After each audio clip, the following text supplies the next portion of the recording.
Patag usa ka nato. Giauhag nga muhibala kita sa Dios in a very personal and profound way.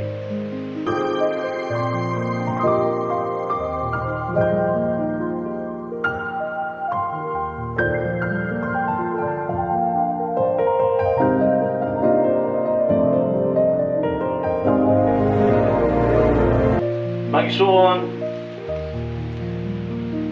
angay umataron kayo gani bagong tuig atong pamalandungan kini mensahe sa Ebanghelyo karon o sa mga pagbasa in general. O nagkisgot kini mahitungod sa atong papel, sa mga apostoles diha sa simbahan. Nga ang papel dahil matag-usan nato mga igsoon, mao kini pag-ambit na to no, sa tulog ka mga function sa itong Ginoo, pagkapari, pagkahari, pagkaprofeta.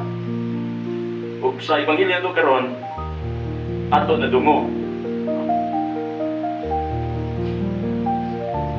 Nga ang Kristiyano, gitawag sa Ginoo sa paghibalag niya in a profound way. In a personal and profound way. Patag usa ka nato. Giauhag nga muhibala kita sa Dios in a very personal and profound way.